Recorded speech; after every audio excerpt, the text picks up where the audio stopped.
If we go ahead and get an aerial shot of what we're working with here, you look just a couple miles west, that's where Preston Harbor just recently broke ground, and a couple miles north, that's the border of Texas and Oklahoma. It was a grand reopening at the right spot in Denison Friday, but just 6 months ago, these doors almost closed for good. Well, after about 4 months of repairs, Denison's Waterloo Pool is back open and ready for swims and laughs, just in time for a summer splash. I'm here at the scene of a major crash here in Cook County where 3 vehicles were involved, 2 semis and a pickup truck that started in a pursuit all the way in Fannin County. And you can still see some of her fur on the ground. That means someone had to drive down this road, shoot the bison, hop out of the vehicle, and climb through the barbed wire. Salina police went on camera for the first time today since the initial arrest of former Salina ISD teacher and coach Caleb Elliott, sharing some of the findings from their investigation. The passing of the torch, or the passing of the axe shown on the mural from one Denison player to another, shows the importance of this game to Yellow Jackets of the past, present, and the future. In addition to the nearly 500 acres burned, hay bales were lost, livestock were burned, and a barn scorched. Blaze has quickly established himself as one of the key members of Denison Fire and Rescue, and though he's pretty small now, he's going to get a lot bigger. But they'll remember how they found him. Behind me is where the shooting happened on Saturday night. Officials say in addition to the damage to the house, the gunfire left 1 injured. They're still looking for who did it and why. With back to school just around the corner, people in Sherman are taking advantage of these discounted school supplies, clothes, and shoes. Along with the sweet renovations coming, Hey Sugar is teaming up with Texas Creamery to show off how they make the good stuff. Well, this is Boss. She's a corn snake, a species of rat snake that's specific to Florida. There are plenty of rat snakes around Grayson County that can be pretty helpful for your property.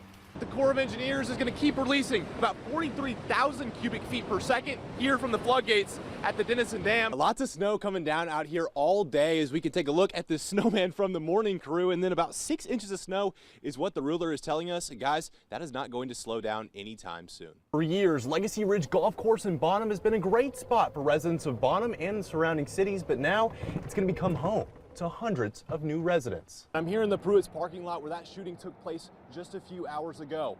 Law enforcement told me that just before noon, 34-year-old Hinoch DeMessi stole a purse. You're watching KXII 12 News with Drew Mowrer. After being diagnosed with a brain tumor, Ryan Simpson is fighting back with determination and a pair of hiking boots, conquering the highest peak in all 50 states. Jace Bertrand shows us how Simpson is proving that even when we face our toughest challenges, we can always find our own summit. Our top story tonight takes us to the state of Oklahoma as they filed an accusation for removal towards Cole County Sheriff Jason Smith. Court documents state Smith is accused of allegedly making several inappropriate comments and gestures towards female coworkers. Developing story, a man was killed by a tiger at a Choctaw County Tiger Preserve yesterday. Ryan Easley was one of the handlers at Growler Pines Tiger Reserve and lost his life in an accident involving a tiger under his care. A man was arrested in Sherman after he allegedly stabbed a man during a confrontation. This happened on South Walnut Street on Tuesday, and during the fight, 30-year-old Adrian Jimenez pulled out a knife. Well, this weekend has been all about Texoma feeling like winter again, and Brady, we're in for another freezing overnight. Yeah, that's right. Got really cold, some areas below freezing this morning. Well, the countdown is on to tonight's 83rd annual Golden Globes. I know Brady's excited about that, and it's the first major awards show of the year honoring movies and television. Definitely get that coat back out of the closet if you haven't already, Drew. Wow. Look at those winds on Wednesday, Brady. I mean, yeah, I had to put the wind icon all over there. You just can't put the sunshine. It's all going to be about the winds on Wednesday. I know. I'm already shivering as is. You should. It's great. Well, hopefully I can get heated up by the great NFL games going on today. We've already had a few stoned yesterday and today. We've got more coming up. Yeah, a few classics yesterday. She definitely saved her mom's life. It was just a normal day of dog sitting for Lindsay Stroup and her 6-year-old daughter Lily Golgowski until it took a scary turn. Even if you think you know these animals, they can still flip a switch without you even being aware of that switch being inside of them. Thomas Golgowski is Lily's father, and he and Lindsay have a great relationship. She's a very important part of my life, you know, helping me raise this child, and I can imagine my life without her. But that nightmare was almost a reality. Around 7:30 on Thursday morning, Lindsay and Lily were taking care of 2 dogs for a friend on Carla Drive in Denison when the 2 dogs started attacking each other. And that is when everything suddenly changed. The two dogs then lunged at Lindsay and began attacking her. Lily, her response to what was going on with her mother was to take the cell phone and lock herself in the bathroom and dial 911. Police arrived minutes later, and as soon as they jumped out of the car, the dogs attacked them. Officers shot both dogs, killing one of them. One of the officers began trying to save Lindsay's life, and they took her to a local hospital in critical condition. All of this while Lily was watching. She witnessed her mother on the ground, rolling around, being attacked by multiple dogs with wounds and things of that nature, and it is a very intense situation for my family. And still, Lily is reassuring her dad that everything will be okay. She's told me, Dad, Mom's gonna be okay. I know Mom's gonna be okay. Don't be sad, Dad. She's gonna be fine. Lindsay has undergone several surgeries and continues to fight. To support her GoFundMe, visit the story on our website at KXII.com. In Denison, Drew Mowrer, News 12. It's sad, I mean, to drive through and see the damages, and not only that, but I mean, it's affected our property values as well.